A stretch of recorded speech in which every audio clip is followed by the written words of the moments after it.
Hello बच्चों, मेरा नाम है संगीता। मेरे नए YouTube channel make math Sidhi with Sangeeta में आपका स्वागत है। तो इस वीडियो में हम एक्सरसाइज 3.1 जो कि क्लास 8 का मैथ की बुक से है एनसीईआरटी का। तो एक्सरसाइज 3.1 में जो भी हम एक प्रकार से आकृतियों के बारे में और जो फिगर्स होते हैं, पॉलीगन्स होते हैं, उन सबको सीखेंगे, उन सबको जानेंगे। चतुर्भुजों को समझना इस चैप्टर का नाम है 3.1 का। 3.1 का एक्सरसाइज हम बाद में सॉल्व करेंगे। पहले हम चतुर्भुजों को समझेंगे, quadrilaterals and it's type, polygons को समझेंगे। तो देखिए, जो हमारे पास आकृतियाँ होती हैं, जैसे कि सिंपल कर्व होती हैं और फिर पॉलीगन्स होते हैं, तो इसमें हम पॉलीगन को पहले समझ लेते हैं, बहुभुज को। पॉलीगन, बहुभुज, बहुभुज कैसी आकृति होती है, पॉलीगन्स कैसी आकृति होते हैं। तो ये क्या है? ए सिंपल क्लोज्ड कर्व,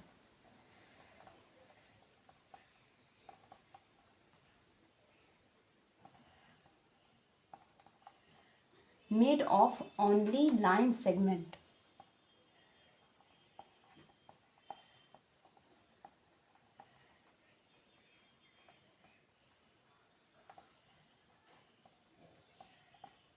तो इसे हम हिंदी में कहेंगे कि एक से अधिक रेखाखंडों से बना हुआ एक बंद वक्र है बहुभुज।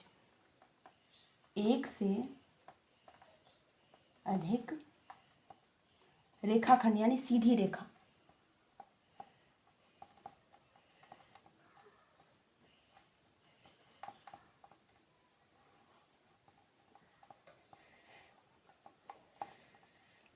बंद वक्र या बंद आकृति बहुभुज है। अब जैसे कि देखिए, तो पॉलीगन का अर्थ होता है बहुभुज, एक से अधिक भुजाओं वाली आकृति। जैसे ये भी हमारा पॉलीगन है, 3 भुजाएं हैं इसमें। जैसे ये ले लीजिए, कोई आयत ले लीजिए, रेक्टेंगल, ये हमारा ट्रायंगल हुआ, त्रिभुज, 3 भुजाएं हैं। ये हमारा हो गया ABCD, ये है रेक्टेंगल, आयत, ये भी एक पॉलीगन है, ये भी एक पॉलीगन है। पंचभुज ले लीजिए,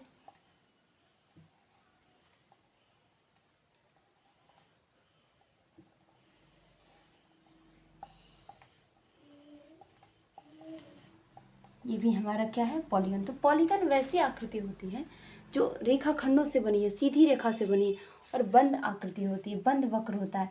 तो बंद क्या होता है? अगर ऐसे कोई आकृति है तो ये बंद नहीं है, बंद नहीं है। तो बंद उसे कहते हैं ना कि अगर आप किसी कोई बंद आकृति है तो एक जगह से अगर आप उसे ऐसे ट्रेस करेंगे ना, तो जहाँ से आप शुरू किए वहीं पे आके रुकेंगे आप। जहाँ पे आप शुरू कर रहे हैं इस फिगर को, वहीं पे आकर रुकते हैं। जैसे आप यहाँ से अगर शुरू करें इसको ट्रेस करना, इसको फिर से, तो जहाँ से हम शुरू किए वहीं पे रुक गए हमारी पेंसिल या फिर हमारा पेन, जो भी। अगर हम इसे ट्रेस करते हैं या इस पर दोहराते हैं, तो जहाँ से शुरू किए अगर वहीं पे पहुँच गए तो वह बंद आकृति है। और अगर खुली है तो ये ऐसे हो जाएगी या फिर ये ऐसे हो जाएगी, तो ये बंद आकृति नहीं होती है, ये बंद आकृति नहीं होती है। तो ये है बंद आकृति। ये सब क्या है? ये सब बंद आकृति हैं, क्लोज्ड है। देखिए यहाँ पर भी लिखी है closed curve, a simple closed curve made of only line segment, यानी कि केवल रेखा खंडों से बनी हुई आकृति जो होती है उसे हम पॉलीगन कहते हैं। यहाँ पे ऐसे ये वाला ऐसे नहीं चलेगा, या फिर ये इस तरह का, ये देखिए इस ढंग का अगर कुछ हम ले लेते हैं तो ये सभी वक्र हैं, ये सभी बंद है। देखिए यहाँ से स्टार्ट किए, ये भी देखिए वक्र है, ये भी देखिए वक्र है। लेकिन पॉलीगन्स वो होते हैं जिनमें क्या होता है? लाइन सेगमेंट होता है। लाइन सेगमेंट यानी कि रेखाखंडों से बनी हुई आकृति होती है, और उनमें इस टाइप का कोई भी वक्र नहीं होता है, इस टाइप का कोई वक्र नहीं होता है, इस टाइप का होता है। ये पॉलीगन्स है, ये है पॉलीगन्स, बहुभुज। उम्मीद करते हैं आप समझ रहे होंगे।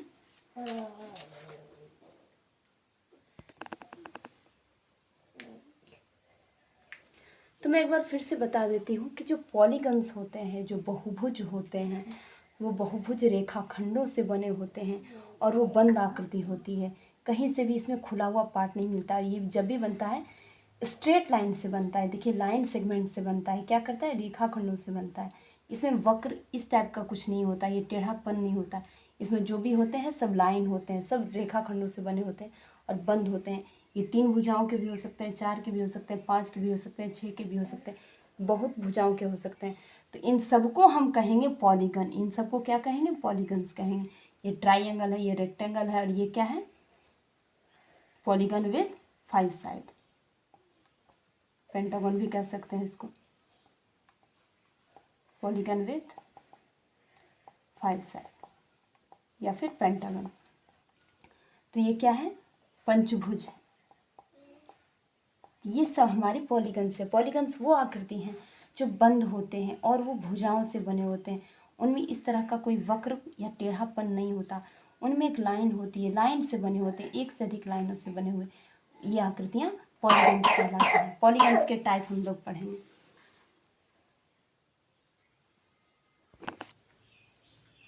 तो ये देखिए, अब हम इसके मतलब पॉलीगन्स के जो बहुभुज हैं ना, उनके टाइप्स के बारे में देखेंगे। तो ये 1 नंबर में हमारा हो जाएगा कनकेव पॉलीगन, अवतल बहुभुज। तो अवतल बहुभुज क्या होता है? उस टाइप का कोई मतलब ऐसा फिगर ले लीजिए जिसमें कि कम से कम जो एक एंगल हो वो 180 डिग्री से बड़ा हो। जैसे कि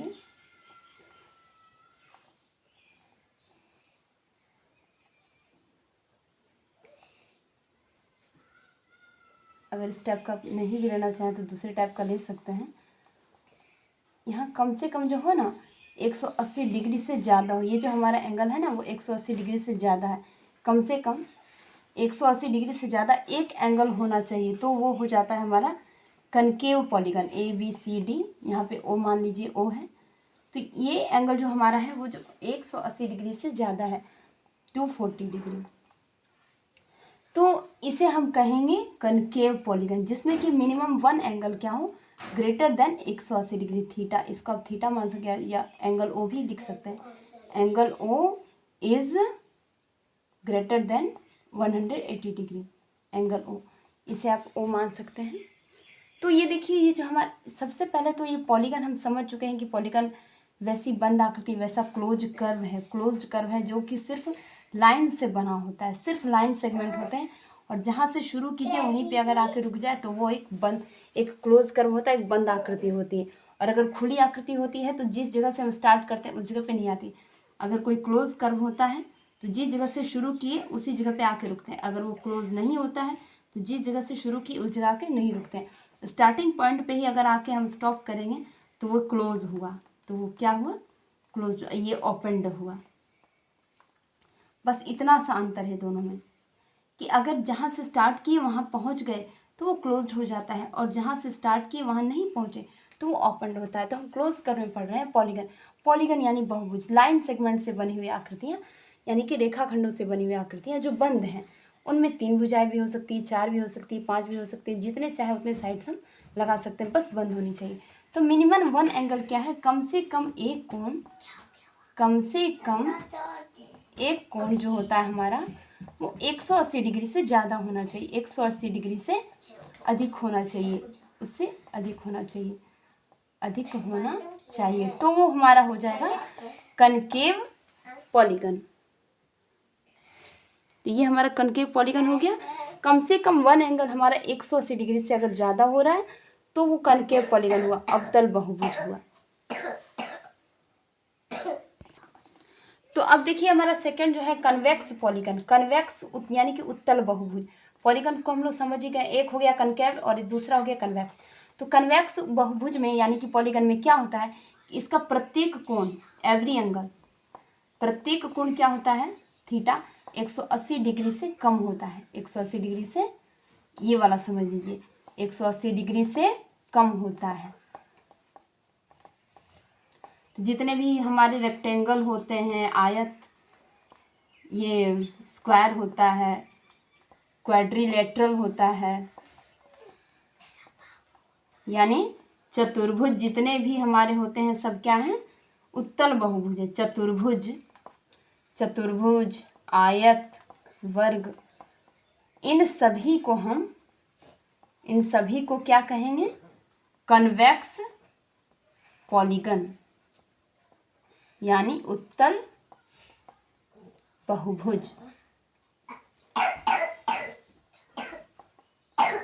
तो ये देखिए हमारा ये एक, मान लीजिए कि पी क्यू आर एस एक हम आकृति ले ली, एक चतुर्भुज ले लिए, चतुर्भुज ले लिए। तो ये हमारा लग रहा है ना कि समांतर चतुर्भुज या फिर जो भी, तो ये चतुर्भुज है, क्वाड्रिलेटरल है, क्वाड्रिलेटरल है। तो ये सभी जो जितने भी चतुर्भुज हमारे हैं ना, सब उत्तल बहुभुज में आ गए, क्योंकि ये कन्वेक्स पॉलीगन तभी होता है जब प्रत्येक कोण 180 डिग्री से कम होता है। एवरी एंगल क्या होता है? 180 डिग्री से लेस देन होता है, ये कम होता है। एक भी एंगल हमारा 180 डिग्री या उससे ज़्यादा नहीं है, उससे कम ही होगा, तभी ये कन्वेक्स पॉलीगन होगा। कन्वेक्स पॉलीगन उत्तल बहुभुज, प्रत्येक कोण 180 डिग्री से कम होता है, प्रत्येक कोण हमारा 180 डिग्री से कम होता है। जितने भी रेक्टेंगल होते हैं, स्क्वायर्स होते हैं, क्वाड्रिलेटरल्स होते हैं, सभी उत्तल बहुभुज कहलाते हैं। अब इसका तीसरा टाइप है रेगुलर और चौथा है इर्रेगुलर।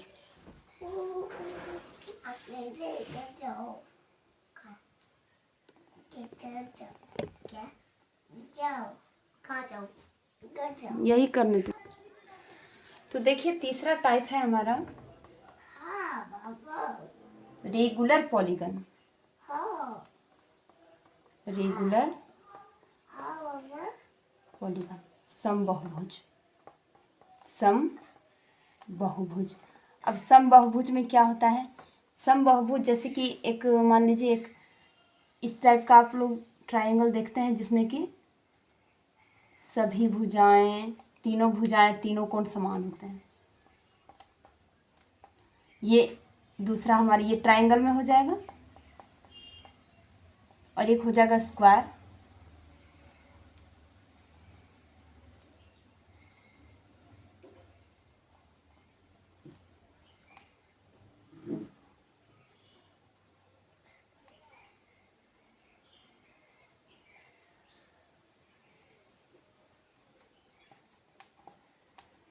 स्क्वायर में भी यही होता है कि सभी भुजाएं और सभी कोण समान होते हैं।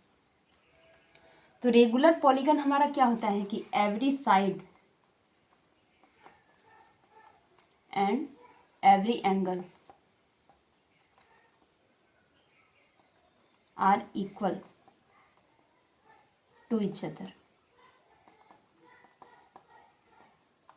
सभी भुजाएं एवं सभी कोण आपस में समान होता है, आपस में।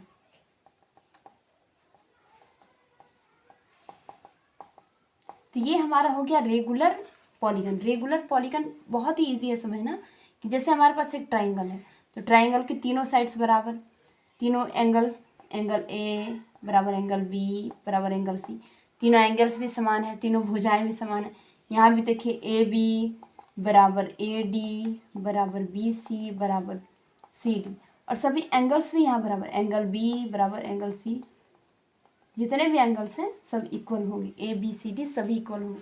तो ये रेगुलर पॉलीगन और भी इजी है समझना। तो रेगुलर पॉलीगन वैसे पॉलीगन होते हैं जिसमें कि every side and every angles are equal to each other, एक दूसरे के बराबर होते हैं, सभी साइड से बराबर होते हैं, सभी एंगल से बराबर होते हैं, सभी भुजाएं एवं सभी कोण आपस में समान होते हैं।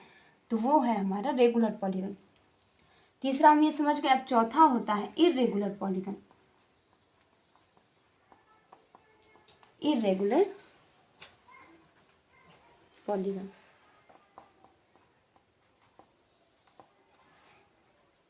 इर्रेगुलर पॉलीगन जैसे कि मतलब आप त्रिभुज भी ले सकते हैं, चतुर्भुज भी ले सकते हैं। इर्रेगुलर विषम बहुभुज, इसको ऐसे समझ सकते हैं।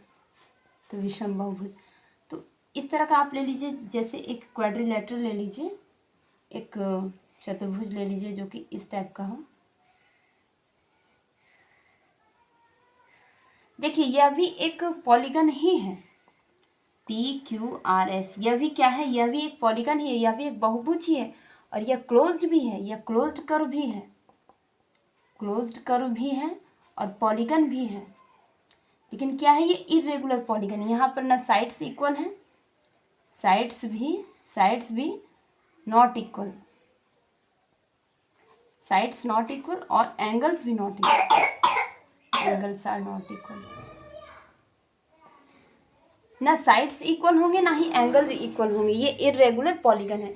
यह भी एक पॉलीगन ही होता है, लेकिन ये इरेगुलर होता है क्योंकि यहाँ ना एंगल्स बराबर है ना ही साइड्स बराबर है। और रेगुलर पॉलीगन में क्या होता है कि अगर ट्राइंगल भी है तो तीनों साइड से बराबर होंगे, तीनों एंगल से बराबर होंगे। अगर स्क्वायर है तो चारों साइड से बराबर होंगे और चारों एंगल से बराबर होंगे। यहाँ पर हम ऐसे भी लिख सकते हैं, ए बी बराबर ए सी बराबर बी सी, सभी साइड से बराबर हो गए, सारे एंगल से बराबर हो गए। पर इरेगुलर में हमारा कुछ भी बराबर नहीं होता, फिर भी यह एक पॉलीगन ही रहता है।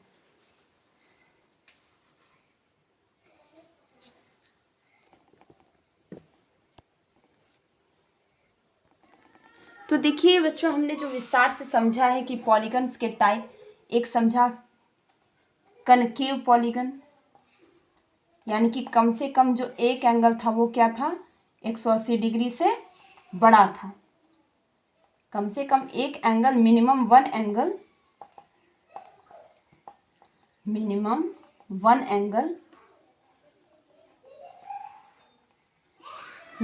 वन एंगल जो हमारा 180 डिग्री से बड़ा था। दूसरा पढ़ा हमने कन्वेक्स पॉलीगन। इसमें क्या था, एवरी एंगल क्या है, 180 डिग्री से यानी 180 डिग्री से छोटा था। और रेगुलर पॉलीगन में क्या था, रेगुलर पॉलीगन में every sides are equal, every angles are equal, every sides are equal, every angles are equal. और इरेगुलर पॉलीगन में कुछ भी इक्वल नहीं होता, नथिंग इज इक्वल। इसको आप हिंदी में कह सकते हैं, कनकेव पॉलीगन को अवतल बहुभुज, अवतल बहुभुज, कन्वेक्स को उत्तल बहुभुज, रेगुलर को सम बहुभुज और इरेगुलर को विषम बहुभुज। उम्मीद है आप समझ रहे होंगे। तो ये हमारे टाइप्स हो गए पॉलीगन के। बहुभुज के बस 4 ही प्रकार होते हैं, कनकेव, कन्वेक्स, रेगुलर, इरेगुलर।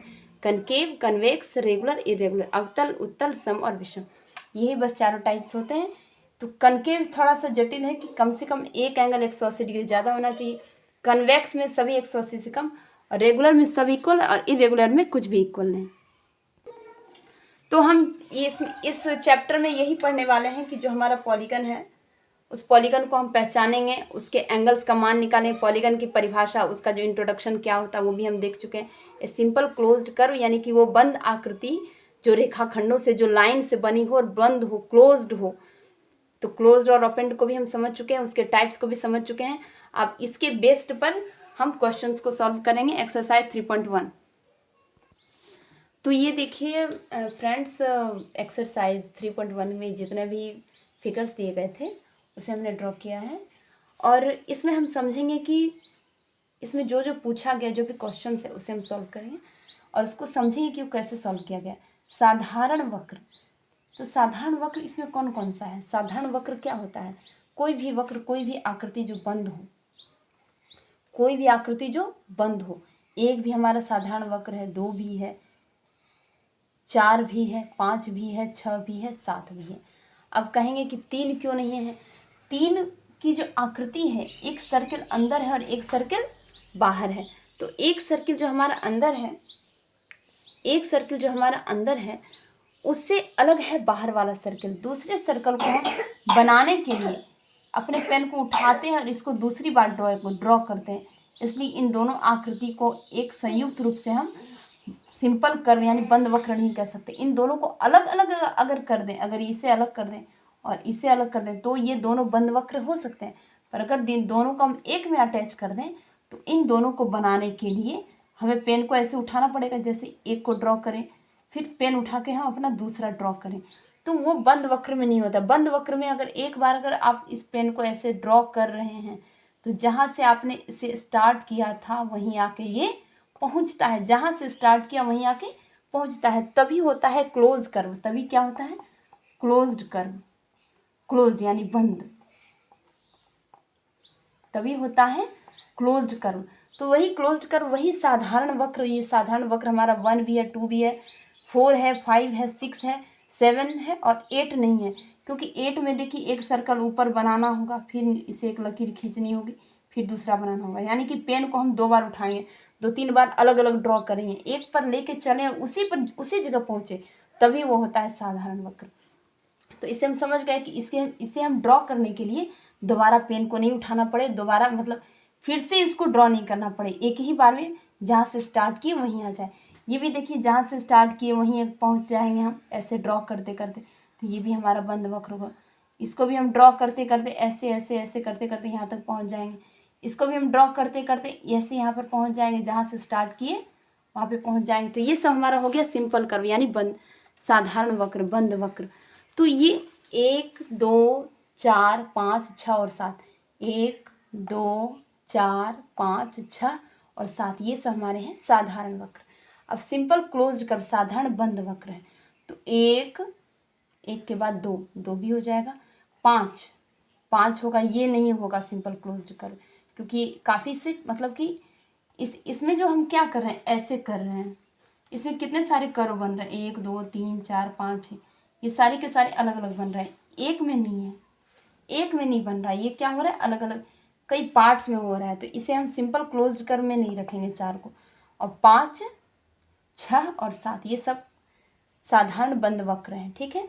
तो ये साधारण बंद वक्र हो गए, 1 2 5 6 और 7, 1 2 5 6 और 7।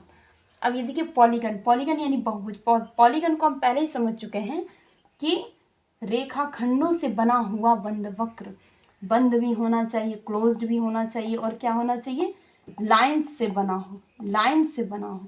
ये 2 चीज़ आप याद रखिएगा ना, कि क्लोज्ड होना चाहिए, लाइन से बना हो, बंद हो और रेखा से बना हो। ये देखिए ये रेखा से बना है, इसमें तो आ गया एक कर्व, एक टेढ़ापन आ गया, पूरा का पूरा टेढ़ा, यहाँ भी पूरा पूरा टेढ़ा, यहाँ भी देखिए ऊपर टेढ़ा नीचे टेढ़ा। तो ये देखिए ये जो दोनों आकृतियाँ, ये जो दोनों फिगर्स हैं हमारे, ये दोनों बने हैं लाइन सेगमेंट से, रेखाखंडों से बने, लाइन से बने, ना कि इन वक्र से, इन टेढ़े लकीरों से बने। ये दोनों क्या बने हैं, सीधी रेखा से बने। तो सीधी रेखा से बने हुए जो बहुभुज है हमारे, वो पॉलीगन हो गए। अब कन्वेक्स पॉलीगन, उत्तल बहुभुज कितने हैं, एक नहीं आएगा। अब उत्तल और अवतल में हम पहले भी देखिए पढ़ा चुके हैं, आपको पहले ही बता चुके हैं कि कन्वेक्स वाला क्या होता है, कन्वेक्स में सभी एंगल्स क्या होते हैं, 180 डिग्री से कम होते हैं, 180 डिग्री से कम होते हैं। कनकेव में कम से कम एक हमारा 180 डिग्री से ज़्यादा होता है। तो ये देखिए कन्वेक्स मांग रहा है ना, तो कन्वेक्स में हमारा 2 का आ जाएगा, क्योंकि यहाँ का जो सभी एंगल है वो सभी एंगल हमारा 180 डिग्री से कम है। ये एवरी एंगल क्या है, 180 डिग्री से कम है। अब ये तो कन्वेक्स हम समझ गए कि प्रत्येक एंगल, एवरी एंगल क्या होगा, 180 डिग्री से क्या होगा, कम होगा, जो भी थीटा होगा 180 डिग्री से कम होगा। अब ये देखिए कनकेव पॉलीगन यानी कि अवतल बहुभुज में हमने ये देखा था कि कम से कम एक एंगल हमारा, कि मिनिमम 1 एंगल हमारा क्या होना चाहिए, 180 डिग्री से ज़्यादा होना चाहिए, 180 डिग्री से ज़्यादा होना चाहिए। तो ये 180 डिग्री से छोटा हो जाएगा। तो थीटा जो हमारा हो वो उससे छोटा हो जाए 180, तो 180 डिग्री से अधिक हो रहा है यहाँ का एंगल। ये देखिए ये जो हमारा एंगल है 180 डिग्री से अधिक हो रहा है, तो ये हमारा हो जाएगा कनकेव पॉलीगन। ये क्या हो जाएगा, कनकेव पॉलीगन। ये हमारे 180 डिग्री से जो ज़्यादा हो रहा है, 240 या 242 हो सकता है। तो ये 1 नंबर का हमारा हो जाएगा कनकेव पॉलीगन। देखिए मैं फिर से आपको बता देती हूँ कि साधारण वक्र एक बार आप किसी चीज़ को ड्रॉ करते जा रहे हैं, तो जहाँ से स्टार्ट कर रहे हैं वहीं आके पहुँच गए, तो वो हो गया हमारा क्लोज्ड, ठीक है। तो ये हमारा साधारण वक्र में आ गया।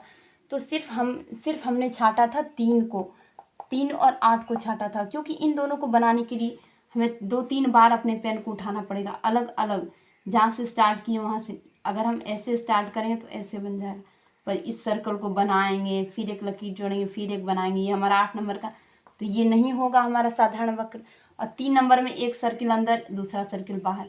अगर ये दोनों सर्किल अलग अलग होते 3 नंबर में, तो ये हमारा हो जाता साधारण वक्र। लेकिन एक ही में 2 सर्कल हैं, तो ये दोनों नहीं हो सकते हैं साधारण वक्र एक साथ। अगर दोनों अलग अलग रहें तो साधारण वक्र हो सकते हैं। तो साधारण वक्र हमारा क्या हुआ, सिंपल कर्व हमारा क्या होगा, 1 2 4 5 6 और 7, 8 और 3 का नहीं हुआ। और सिंपल क्लोज्ड कर्व में 1 2 5 6 और 7 हुआ। अब पॉलीगन तो समझ ही चुके हैं कि क्लोज्ड हो, बंद हो और लाइन से बनी हो, रेखाखंड से बनी हो, स्ट्रेट लाइन से बनी हो। इसमें कर्व का यानी ये मुड़ी हुई लकीरों का कोई काम उसमें नहीं हो। वो पॉलीगन होता है जिसमें कि स्ट्रेट लाइन होती है, भले ही वो टेढ़ा मेढ़ा हो, 1 से 3 हो, 5 या 6 या जितनी भी चाहे उतनी रेखाओं का बना हो। लेकिन पॉलीगन में क्या होना चाहिए, क्लोज्ड होना चाहिए, लाइन से बना होना चाहिए।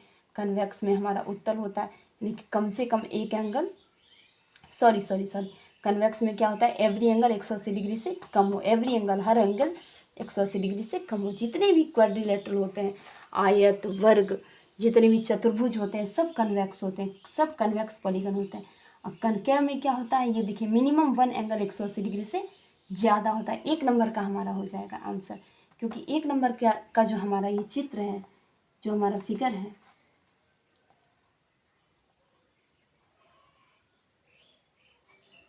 एक नंबर का ये जो हमारा फिगर दिया गया है वो हमारा 242 डिग्री का होगा।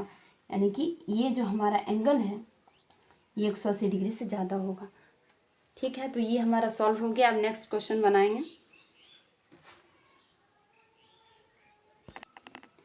तो देखिए बच्चों, हमारा जो सेकंड क्वेश्चन है उसमें कहा गया है कि नीचे दिए हुए जितने भी फिगर्स हैं उन सब का डायगोनल यानी विकर्ण की संख्या निकालें। नंबर ऑफ डायगोनल निकालना है इसमें कि कितने विकर्ण होते हैं। तो अब देखिए विकर्ण क्या होते हैं, विकर्ण को समझेंगे। एक शीर्ष, जैसे भी कोई भी हमारा पॉलीगन है तो एक वर्टेक्स को दूसरे वर्टेक्स से मिलाएंगे, एक वर्टेक्स को, वर्टेक्स यानी शीर्ष होता है ना, तो एक वर्टेक्स को दूसरे वर्टेक्स से मिलाएंगे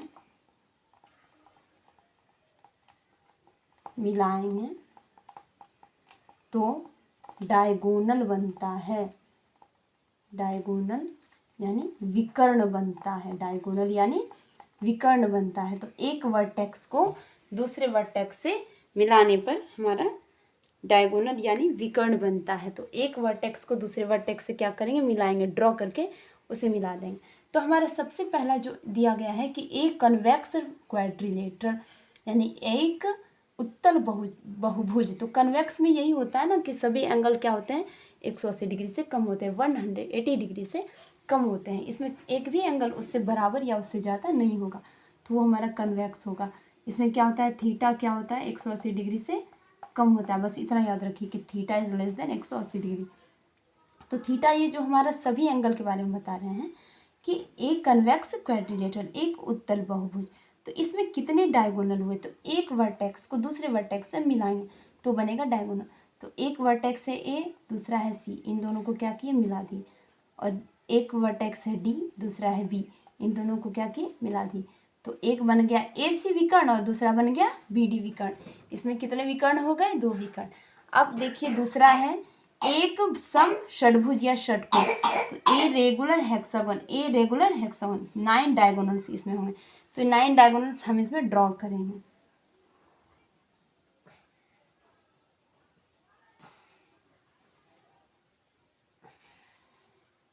देखिए एक विकर्ण है हमारा बी, दूसरा है ई, दोनों को मिला दिए। एक विकर्ण है हमारा ए, दूसरा है डी, दोनों को मिला दिए। अब एफ और सी को मिलाएंगे, इन दोनों को भी मिला दिए हैं। अब देखिए ए को फिर हम मिलाएंगे सी से, ए को मिलाएंगे सी से। अब एफ मिलेगा डी से, ठीक है, एफ मिल गया डी से। अब ये एफ ना बी से भी मिलेगा, एफ क्या हुआ, बी से भी मिल गया, अब ई मिलेगा सी से, ई मिल गया सी से। तो हमने देखिए सब कुछ तो ड्रॉ कर ही चुके हैं, ए डी भी ड्रॉ कर दिए, अब ए और ई को ड्रॉ करेंगे, ए और ई को मिलाएंगे। सभी वर्टेक्स मिल रहे हैं एक दूसरे की अपोजिट साइड से। ए देखिए ए और बी तो जुड़ा हुआ है ना, ए और बी तो जुड़ा हुआ है, इसलिए ए बी से नहीं मिल रहा है, ए मिल रहा है सी से, ए मिल रहा है डी से, ए मिल रहा है ई से। तो इन सबको जब आप गिनेंगे तो ये हमारा हो जाएगा 9 डायगोनल्स, यानी 9 विकर्ण। तो एक हेक्सागोन में कितने हो गए, 9 विकर्ण। तो ये अंदर बन रहे हैं, अंदर बन रहा है, ये सभी डायगोनल्स क्या होते हैं, वर्टेक्स से मिल रहे हैं। एफ मिल रहा है सी वर्टेक्स से, ई मिल रहा है बी वर्टेक्स से, फिर ई मिल रहा है सी वर्टेक्स से, ई मिल रहा है ए वर्टेक्स से। तो एक किससे मिल रहा है, 3 से, ये भी मिल रहा है 3 से, ये भी मिल रहा है 3 से। तो क्या हो रहा है, वर्टेक्स एक दूसरे से मिल रहे हैं, और वर्टेक्स के मिलने से ही डायगोनल बनता है, वर्टेक्स के मिलने से ही डायगोनल बनता है। अब तीसरा हमारा क्वेश्चन है, एक ट्राइंगल, एक त्रिभुज। त्रिभुज में हम किससे मिलाएं, ये 3 ही शीर्ष हैं, ए तो शीर्ष से मिल ही रहा है, ए तो बी से मिल ही रहा है, और बी तो सी से मिल ही रहा है। तो यहाँ पे कोई भी विकर्ण हमारा नहीं बन रहा है, यहाँ कोई विकर्ण नहीं बनेगा, नो डायगोनल। तो इसमें एक चीज़ हम क्या समझें कि डायगोनल किसे कहते हैं, विकर्ण किसे कहते हैं। जब शीर्ष को मिलाया जाता है, एक वर्टेक्स को दूसरे वर्टेक्स से मिलाया जाता है, एक वर्टेक्स को दूसरे वर्टेक्स से मिलाया जाता है, शीर्ष को मिलाया जाता है, तो बनता है हमारा डायगोनल यानी विकर्ण। तो ये क्वेश्चन भी हम सॉल्व कर लिए। अब इसको, ये जो क्वेश्चन हमारा दिया गया है थर्ड का, तो उसमें हमें एंगल सम प्रॉपर्टी देखनी है। एंगल सम प्रॉपर्टी यानी कि त्रिभुज चतुर्भुज के सभी कोणों का योग क्या होता है, उसके मतलब क्वाड्रिलेटरल का जो एंगल सम प्रॉपर्टी है वो हम पढ़ेंगे कि सभी ऑल एंगल्स को अगर हम जोड़ेंगे सभी एंगल्स को, तो उसका जो वैल्यू होगा वो क्या होगा। तो ये देखिए, इसको हम प्रूव करना है, इसे हमें क्या करना है, प्रूव करना है। तो ये देखिए, ये हमारा है कन्वेक्स क्वाड्रिलेटरल, कन्वेक्स क्वाड्रिलेटरल। तो हमने ये एग्जाम्पल के लिए लिया है समझने के लिए। तो इसमें हम क्या करेंगे, सभी एंगल्स को जोड़ेंगे। तो यहाँ देखिए sum, by the sum property, नहीं by the sum property, to understand sum property of angles. तो हम एंगल्स के यानी कि कोणों के योग से संबंधित समझेंगे कि सभी कोणों के जोड़ने पर क्या होगा। तो सभी कोणों का योग जो होता है ना क्वाड्रिलेटरल का, वो 360 डिग्री होता है, 360 डिग्री होता है क्वाड्रिलेटरल में, यानी कि चतुर्भुज में। किसमें, चतुर्भुज में सभी कोणों का योग क्या होता है, 360 डिग्री होता है। तो ये देखिए हम क्या कर रहे हैं, अब इसमें जो भी एंगल से सबको जोड़ेंगे, angle A plus angle B plus angle C plus angle D. तो एंगल ए में क्या क्या है, एंगल 6 प्लस एंगल 5। देखिए angle 6 plus angle 5, angle A का आ गया। अब एंगल बी का हमारा क्या होगा, एंगल 4। फिर एंगल सी का क्या होगा, एंगल 2 प्लस एंगल 3, और एंगल डी का क्या होगा, एंगल 1। अब देखिए इसका हम क्या करेंगे, तो अगर देखें ध्यान से तो ये एक हमारा ट्रायंगल है, ये भी एक ट्रायंगल है। तो angle A, triangle A C D और ट्रायंगल ए बी सी, इसको ऐसे लिखेंगे, angle 6 plus angle 1 plus angle 2, इन दोनों को रख दिए साथ में, एंगल 2 एंगल 1। अब बच गया angle 5 plus angle 4 plus angle 3। इन तीनों का योग क्या होगा हमारा, 180 डिग्री होगा। क्यों होगा, तो ये त्रिभुज के तीनों कोणों का योग जो किसी ट्रायंगल के तीनों एंगल्स को जोड़ने पर हमें क्या मिलता है, 180 डिग्री मिलता है। त्रिभुज के तीनों कोणों का योग होता है 180 डिग्री प्लस 180 डिग्री बराबर 360 डिग्री। अब यहाँ लिख दीजिए, त्रिभुज के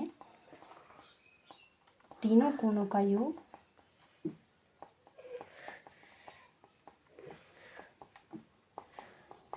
180 डिग्री होता है, या फिर ऐसे भी लिख सकते हैं, bye the sum property of A triangle. तो ये हमारा प्रूव हो गया 360 डिग्री।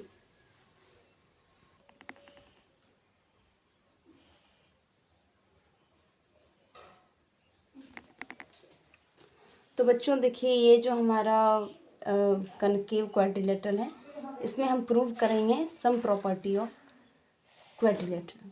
अब इसको देखिए, इसमें जितने भी एंगल्स है इसको जोड़िए।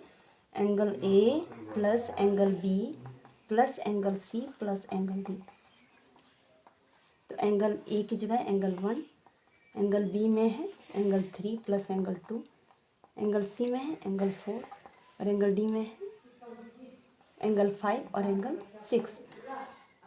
तो इसको भी हम ट्राइंगल के जो सम प्रॉपर्टी होती है, जो त्रिभुज के सभी कोणों का योग 180 डिग्री होता है, तो और चतुर्भुज के सभी कोणों का योग 360 डिग्री होता है, तो उसी टाइप से हम इसको भी सॉल्व करेंगे। तो देखिए, त्रिभुज ए बी डी यानी कि ट्राइंगल ए बी डी में अगर हम देखें तो angle 1 plus angle 2 plus angle 6 आता है, और त्रिभुज सी बी डी में अगर हम देखें तो angle 4 plus angle 5 plus angle 3 आता है। तो यहाँ भी हमारा यूज हो जाएगा ट्राइंगल की सम प्रॉपर्टी, ट्राइंगल की angle sum property, angle sum property हम यहाँ यूज़ करेंगे इसको प्रूव करने के लिए। 180 degree plus 180 degree is equal to 360 degree. तो एक देखिए, हम पॉइंट यहाँ पे नोट कर लेते हैं। त्रिभुज के सभी कोणों का योग हो जाता है 180 डिग्री, और चतुर्भुज के सभी कोणों का योग 360 डिग्री।